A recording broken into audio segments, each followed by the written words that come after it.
Hey guys, so I wanted to give an update on my avocado hand pollination experiment, and it's been about a month since I did it, and I learned some things about my technique, and I want to share that with YouTube.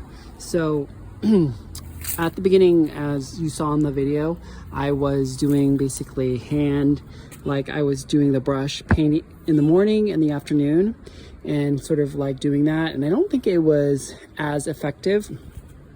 I don't know why. I think maybe the brush didn't catch enough of the pollen, or it fell off. It was hard to, stick onto the brush, etc.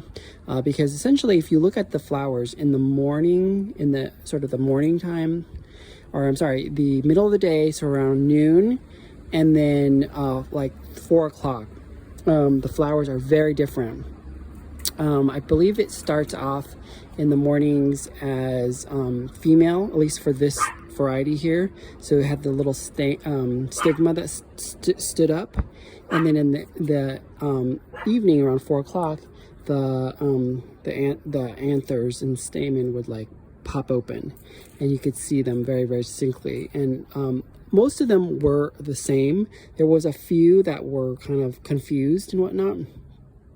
And I think that's what happens when the bees come by, is they essentially sort of like get the ones that are confused and sort of bring them back and forth, etc. So what I believe is the better technique, and what I started doing was I started basically ripping off the male flowers in the afternoon, and I would just put them in the refrigerator. So I'd rip them off, put them in the refrigerator, leave them for the next day, and then I would just use the male flower as the paintbrush and sort of like stick it onto the various things, various female flowers. And I think that worked better. I was not super successful with the Wirtz avocado, I think because I was still learning the technique, but I did successfully get one, which is my first, as far as I can tell now, my first flower or pollinated avocado. So I'll hopefully get to try this avocado variety after 4 or 5 years without any fruit. And I hope there might be some more in here. I just can't see any right now. It's pretty dense. But if I get some, I'll definitely post about it. And so when I started doing that technique, I transferred it to the Carmen has avocado, and then also my Reed avocado. These, I know, they flower later. The Wirtz, for some reason, flowers very, very early here in San Jose. And so the flowers were like budding and like basically March. These were a little bit later, like about 3 weeks later, 2 or 3 weeks later. And I don't know why. That has some that has, maybe the bees are awake, but it seems to give better pollination. And so this one is just crazy. Like, I was doing the technique on it as well, but just very half-heartedly. I wasn't even barely trying. And so like you can see here that I have, like, on this little branch there's 3, like up here there's like 2, and then like there's some right here. And like, look at this up here. I do remember up here I was using the little flower and just sort of dabbing it along. So that might be why, like, obviously this little tree cannot support all this fruit. I may probably have to thin it just like to 1 or something. It's pretty immature. But here's my Reed.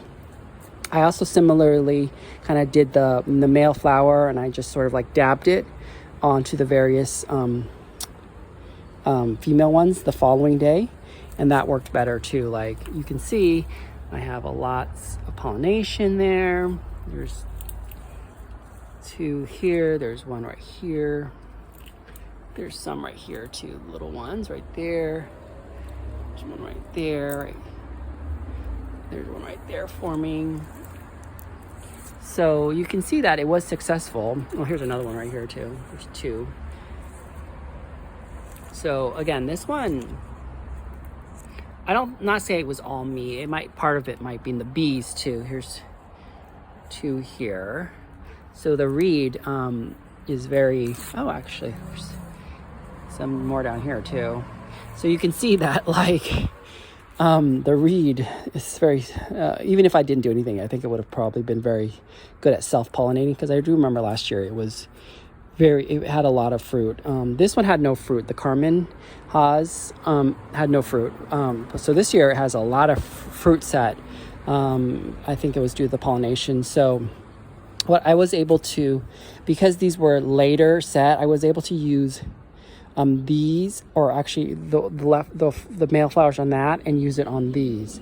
And also vice versa. But at this point, the female flowers were not too many on this one. I think that's one of the reasons why I didn't get very many on that one. But overall, I'm happy with the technique. I will have to do it again next year to see if it makes a bigger difference on this one. Because this is my oldest tree. It's quite small because it's a dwarf tree. But I think that if I can get it to fruit more, it's definitely ready too. It would be great. But I'm excited to try this one. Hopefully, if it makes it by next year, I'll get to try it. There might be some others though. All right, see you later on YouTube.